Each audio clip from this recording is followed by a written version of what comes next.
Good morning, আমি ঋতু। আমার একটা নতুন ব্লগে তোমাদের সবাইকে স্বাগত জানাই। তাহলে চলো আজকের দিনটা এখান থেকেই শুরু করা যাক। আর সকালবেলা রান্না তো কমপ্লিট হয়ে গেছে, স্বরূপ অনেকক্ষণ আগে বেরিয়ে গেছে, বাবানও বেরিয়ে গেছে। তো কাজ মোটামুটি হয়েছে, হয়নি যে তা নয়। রান্নাঘর পরিষ্কার করা, টুকিটাকি বাসন মাজা, এইগুলোই বাকি আছে। বাকি কাজ মা আর আমি দুজনে মিলে করছি বলে তাড়াতাড়ি হয়ে যাচ্ছে। বেশ কয়েকদিন হয়ে গেল রান্নাঘরের জিনিসপত্রগুলো আমার পরিষ্কার করা হয়নি। আর মা যেহেতু এখন আছে সেই জন্য না মাই রান্নাটা করছে, সকালবেলা রান্না আমাকে করতে হচ্ছে না সেরকম।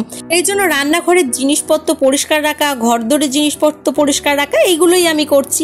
তো কাজের অনেক তো সুবিধা হয়েছে, বুঝতেই পারছো একটা সংসারে যদি দুজনে মিলে কাজ করা হয় তাহলে কতটা সুবিধা হয়।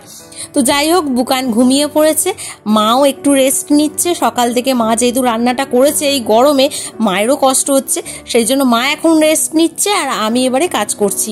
দেখতেই পাচ্ছ সব জিনিসপত্র নামানো হয়ে গেছে। এগুলো তো রেগুলার ব্যবহার হয়, সেই জন্য তেল ময়লা তো এতে হতেই থাকে। সেই জন্য সপ্তাহে একটা দিন চেষ্টা করি এগুলোকে একটু পরিষ্কার রাখার। সপ্তাহে একদিন করে যদি এগুলো পরিষ্কার রাখতে পারি না, তাহলে কিন্তু রান্নাঘরটা একদম পরিষ্কার চকচকে থাকে। তো যাই হোক, প্রতি সপ্তাহে আমি যেভাবে রান্নাঘরটা পরিষ্কার করি সেইটাই তোমাদের সাথে আজকে শেয়ার করব। রান্নাঘরটা আমার ছোট্ট হলেও কিন্তু জিনিসপত্র কম নেই। এই ছোট্ট রান্নাঘরে কিন্তু প্রচুর জিনিসপত্র আছে, সেটা তো তোমরা দেখতেই পাও। রান্নাঘরের যে কোনো জিনিস যদি দেখি আমার পছন্দসই, সেটা কিন্তু আমি কিনে নিই। তো যাই হোক, দেখতেই পাচ্ছ এরকম টুকটুক করে জিনিস কিনে কিনে রান্নাঘরটা পুরো ভর্তি হয়ে গেছে। স্বরূপ তো মাঝে মধ্যে বলে যে তুমি এবারে কোথায় রান্না করবে সেটা তোমাকে খুঁজে বার করতে হবে, জিনিসপত্র এত কিনছো যে রান্নাঘরে রান্না করার মতো জায়গা একটা সময় থাকবে না। তো যাই হোক, ছেলেরা তো এরকম বলতেই থাকে, কিন্তু মেয়েদের কেনাকাটা কোনোদিনই শেষ হয় না। জিনিসপত্র যেমন কিনতে হয় সেরকম গুছিয়েও রাখতে হয়। মাত্র জিনিসপত্র কিনলাম আর ফেলে রেখে দিলাম, সেটা করলে কিন্তু একদমই দেখতে ভালো লাগবে না। সেই জিনিসগুলোকে পরিষ্কার পরিচ্ছন্ন রাখা, ঠিক জায়গাতে রাখা, এইগুলো করলে তবেই সেটা ভালো লাগে। তো এই যে জারটা দেখতে পাচ্ছ, এই জারটা আমি কিন্তু কালী পুজোর মেলা থেকে কিনেছি। মেলার জিনিসগুলো তোমাদের আর দেখানো হয়নি, টুকিটাকি জিনিস কিনেছি, সেরকম কিছু দেখানোর মতো কিনিনি বলে আর দেখানো হয়নি। যখন ব্যবহার করব তখন তো দেখতেই পাবে আর বলেও দেবো। আমাদের এই আশেপাশে না যখনই মেলা বসে আমার তো খুবই আনন্দ হয় যে মেলাতে যাব, নতুন কি এসেছে দেখবো, কিনবো। তো এরকম একটা চলতেই থাকে। তো সেরকম ছোটোখাটো জিনিসই কিনেছি। তো যাই হোক, দেখো এইগুলোকে এবার পরিষ্কার করে নিচ্ছি। এইগুলো খুব একটা আমার যে দরকার পড়ে প্রতিদিন পড়ে না, তবুও চেষ্টা করি একটু পরিষ্কার করে রাখার। রান্নাঘরে এরম ছোট ছোট কন্টেনার কিন্তু খুব দরকারি। দেখবে ছোটোখাটো জিনিস রাখার জন্য এরম ছোট ছোট কন্টেনার থাকলে খুব সুবিধা হয়। প্রত্যেকটা জিনিস আলাদা আলাদাভাবে রাখা যায়, একসাথে রেখে আবার সেটাকে খোঁজা, সেটা কিন্তু একটু অসুবিধা হয়ে যায়। সেই জন্য চেষ্টা করি ছোট ছোট জিনিসগুলোকে আলাদা আলাদা করে রাখার। এখানে দেখো বড় কন্টেনারও নামিয়ে নিয়েছি, এগুলোকেও একটু মুছে নিচ্ছি। এগুলোকে আর মাজা ধোয়া কিছুই করব না, খালি ওপর ওপর একটু মুছে নেবো। এইরকম ভাবে না ওপর ওপর একটু মুছে নিলে কিন্তু জিনিসগুলো খুব সুন্দর থাকে, ময়লা একদমই হয় না। আর যখন আমরা ব্যবহার করি তখন কিন্তু জিনিসটা পরিষ্কার পরিচ্ছন্ন থাকে, তো ব্যবহার করতেও বেশ ভালো লাগে। প্রতিদিন তো এগুলো ব্যবহার হয়। খেতে বসার সময় যদি দেখি যে অপরিষ্কার জিনিসটার থেকে আমাকে খাবার নিয়ে খেতে হচ্ছে, তখন সেই জিনিসটা ভালো লাগে না, খেতেও ভালো লাগে না, জিনিসটা দেখতেও ভালো লাগে না। তো সেই জন্য এইগুলোকে একটু পরিষ্কার করে রাখা। আরেকটা বিষয় তোমাদের বলি, আমার মা যখনই আমার কাছে আসে তখনই সব সময় না এই রান্নাঘরে থাকতেই বেশি ভালোবাসে, জানো তো। আমাদের যেহেতু 3-4টে ঘর, 3-4টে ঘরের মধ্যে রান্নাঘরটাই মায়ের ভীষণ পছন্দের জায়গা। আর সেই জন্যই না রান্না করতে মা এই রান্নাঘরে খুব ভালোবাসে, জানো তো। মা এলেই খালি আমাকে বলবে তুই এই কাজগুলো কর, আমি রান্নাটা করছি। তো যাই হোক, মা যেহেতু ভালোবাসে সেই জন্য মাকে বলি ঠিক আছে তুমি রান্না করো, আমার তো সুবিধেই হলো, রান্না করতে হলো না। আর নিজের হাতের যে একটা খাবারের টেস্ট সেটাও পাল্টে যাবে, মায়ের হাতে খাবার খাবো। এবার দেখো এই জায়গাটা আমি পরিষ্কার করে নিচ্ছি। এই জায়গাটা তো রোজের পরিষ্কার করা হয় না, কারণ এই জায়গাটাতে না অনেক কিছু জিনিস থাকে। আর কন্টেনার আমি একটু চেঞ্জ করেই রেখেছি, কদিন আগে সেটা চেঞ্জ করেছি, সেটা তোমাদের সাথে শেয়ার করা হয়নি। মাঝে মধ্যে জিনিস এদিক ওদিক করলে বেশ ভালো লাগে, বেশ নতুন নতুন লাগে।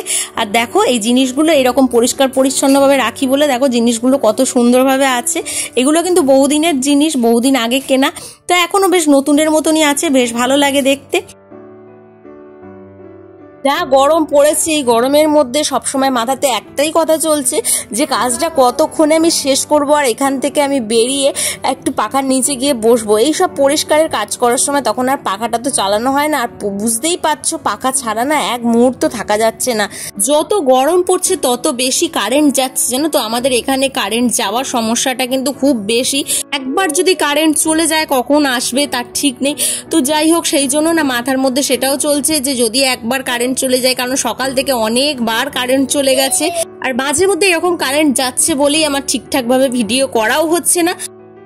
যাই হোক, কন্টেনারগুলো আমার মোছা হয়ে গেছে, পরিষ্কার ভালোভাবে করে নিয়েছি। করে নিয়ে দেখো এবার জায়গার জিনিস জায়গায় রেখে দিলাম, বেশ ভালো লাগছে জায়গাটা। এবার দেখো এখানটা আমি মুছে নিচ্ছি। এই জিনিসগুলোকে আর সরাবো না, সরিয়ে আর পরিষ্কার করবো না। সমস্ত কিছু জিনিসপত্র সরিয়ে পরিষ্কার করাটা প্রতি সপ্তাহে সম্ভব নয়, সেই জন্য চেষ্টা করি উপরে উপরে একটু পরিষ্কার করে নেবার। আর মাসে একটা দিন আমি ঠিক করি যখন আমি পুরো রান্নাঘরটাকে ডিপ ক্লিন করি। তো দেখো এখানটা এবার চলে এসেছি। এই কাঁচের যে আমার যে শোকেসটা আছে এটাকে এবার একটু পরিষ্কার করে নেবো। শোকেসটার পাশেই যেহেতু আমার সিঙ্কটা রাখা আছে সেই জন্য না জলের কাজটা তো বেশি এখানটাই হয়। তোমরা তো দেখতেই পাও, বাসন মাজা বলো বা কোনো কিছু সবজি ধোয়া বলো, হাত ধোয়া বলো, সবসময় এখানে জল পড়তেই থাকে। সেই জন্য না জলের ছিটে গিয়ে এই শোকেসটার মধ্যে যায়, তো সেই জন্য একটা বাজে একটা দেখতে লাগে। শোকেসটা একটা জলের ছিটে লাগলে একটা বাজে দেখতে লাগে, সেই জন্য চেষ্টা করি মাঝে মধ্যে এই শোকেসটাকে একটু পুছে নেওয়া। কলিং তো আছেই, কলিং দিয়ে একটু পরিষ্কার করে নিলে কিন্তু এই শোকেসটাও বেশ ভালোই থাকে, পরিষ্কার থাকে। আজকে শোকেসটা পরিষ্কারও করে নিলাম। সব জিনিস আর সরিয়ে পরিষ্কার করলাম না, কারণ অনেকগুলো জিনিস আছে, সরিয়ে পরিষ্কার করতে গেলে অনেকটা সময় লেগে যাবে। যতটুকু ফাঁকা আছে সেই ফাঁকা জায়গাটাকেই পরিষ্কার করে নিলাম। করে নিয়ে দেখো এদিকে চলে এসেছি। এবার জানলাটা একটু পরিষ্কার করে নেবো। জানলাটা যেহেতু আমার একদম গ্যাস ওভেনের পাশেই, সেই জন্য না মাঝে মধ্যে দেখি যে তেল মশলা একটু ছিটকে ছিটকে যায়, সেই জন্য জানলাটাকেও একটু পরিষ্কার করে নেবার চেষ্টা করি। বেশ ভালো লাগে পরিষ্কার থাকলে, জানলাটা দেখতে খুব ভালো লাগে। তো যাই হোক, এবার পরিষ্কারটা করে নিলাম।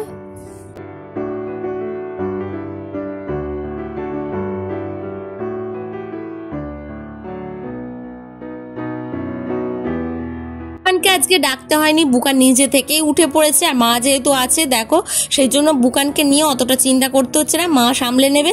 বেশ অনেকক্ষণ ধরে আমি রান্নাঘরে কাজ করছি বলে মা দেখো উঠে চলে এসেছে, আর একটু ঠান্ডা জল আর গ্লুকন্ডি দুটো গুলে নিচ্ছে, আমাকেও দিয়ে দিয়েছে, বুকানও খাচ্ছে আর মাও খাচ্ছে। এবারে এই গ্যাসটা ওভেনটা মুছে নিলেই আমার কিন্তু কাজ পুরোপুরি কমপ্লিট হয়ে যাবে, রান্নাঘরের কাজ কমপ্লিট। আর আগেই তো বলে দিলাম যে সকালবেলা আমাদের সমস্ত কাজ হয়ে গেছে, তো সেই জন্য আর কোনো চিন্তা নেই। এবারে চানটা করলেই পুরো ফ্রেশ হয়ে যাব। যা গরম হচ্ছে এখন খালি মনে হচ্ছে কতক্ষণে আমি চানটা করব। আর একটুখানি এখানে চিমনিটাও পরিষ্কার করে নিলাম। চিমনিটা খুব একটা ময়লা হয়নি, কারণ কদিন আগেই আমি সার্ভিস করিয়েছি, তোমাদের তো বলেইছিলাম। আর দেখো সুইচ বোর্ডটাকেও একটু পরিষ্কার করে নিচ্ছি, যেহেতু আমার সুইচ বোর্ডটা সাদা সেই জন্য না একটু পরিষ্কার বেশি করে রাখতে হয়, না হলেই ময়লা হয়ে যায় দুদিন ছাড়া ছাড়া। আর একটা শুকনো কাপড় দিয়ে কলিং দিয়ে পরিষ্কার করলেই কিন্তু ঝকঝকে হয়ে যায়। দেখতেই পাচ্ছ যে কতটা পরিষ্কার হয়ে গেছে, একটুও কিন্তু নোংরা নেই, বেশ ভালো লাগছে দেখতে। এটাও বেশ অনেকক্ষণ আগেই জলটা আমাকে মা দিয়ে দিয়েছিল, কিন্তু তখন খাইনি, রেখে দিয়েছিলাম। আর জলটা দেখছি খুব একটা ঠান্ডা নেই, সেই জন্য আমার মাকে বললাম যে একটু বরফ নিয়ে আসো, ঠান্ডার জল না হলে একদমই খাওয়া যাবে না। সত্যি কথা বলতে কি এই গরমে না বেশি জলটাই খেতে ইচ্ছা করছে, কোনো খাবার সেরকম ভাবে খেতে ইচ্ছা করছে না, জানো তো, খালি মনে হচ্ছে শরবত বা জল এই সব জাতীয় খাবার খাই। তো যাই হোক, দেখো আমার এখানে কারেন্ট আবার চলে গেছে। তোমাদের বললাম যে সকাল থেকে অনেকবার কারেন্ট যাচ্ছে, তো অনেকক্ষণ পর আবার চলে এসেছি। দেখো এখানটা মোছা বাকি ছিল, এখানটা মুছে পরিষ্কার করে নিচ্ছি। এবার সব কাজ কমপ্লিট হয়ে গেছে, ফাইনাল লুকটাও এবার তোমরা দেখে নাও।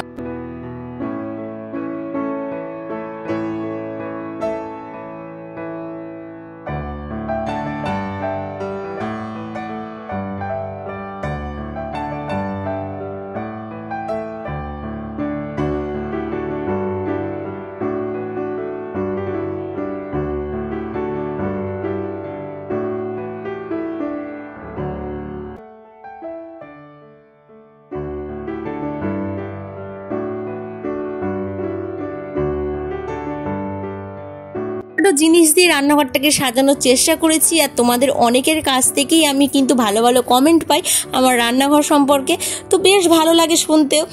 এই জিনিসগুলোকে এখানে এইভাবে রেখেছি কারণ ওই ছোট্ট জায়গার মধ্যে এইসব জিনিসগুলো ঠিক মতো রাখা যাচ্ছিল না। একটু জায়গার পরিবর্তন করেছি, বেশ ভালো লাগছে এখানটা দেখতে। স্বরূপ বলছিল যে এই জায়গাটা শুধু সেরামিকের জিনিস রাখলে জায়গাটা আরো সুন্দর দেখতে লাগবে, সেটা আস্তে আস্তে করার ইচ্ছা আছে, একবারে তো সবকিছুটা কেনা সম্ভব নয়। তো যাই হোক, এই দিকটা এবার চলে এসেছি। দেখো আমার শোকেসের ভিতরটা দেখিয়ে দিই একবার তোমাদের, অনেকদিন দেখানো হয়নি। এখানটা এরকম ভাবে গুছিয়ে রেখেছি, এই জায়গাটাও আমার খুব ভালো লাগে, যেহেতু সব কিছুটা নিজের পছন্দ মতো, সেই জন্য না রান্নাঘরের প্রতিটা জিনিসই কিন্তু আমার কাছে অনেক গুরুত্বপূর্ণ বা অনেক ভালোবাসার।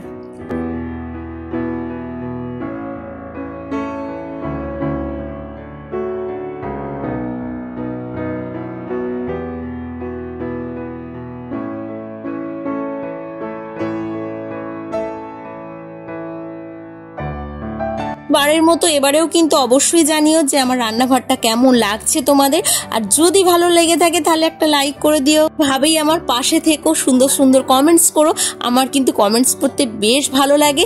তো যাই হোক, চলো আজকের ভিডিওটা এখানেই শেষ করছি। তোমরা সবাই ভালো থেকো, সুস্থ থেকো, সাবধানে থেকো। এবার নতুন একটা ভিডিওয়ে দেখা হচ্ছে তোমাদের সাথে। আজকের মতো এ পর্যন্তই, টাটা।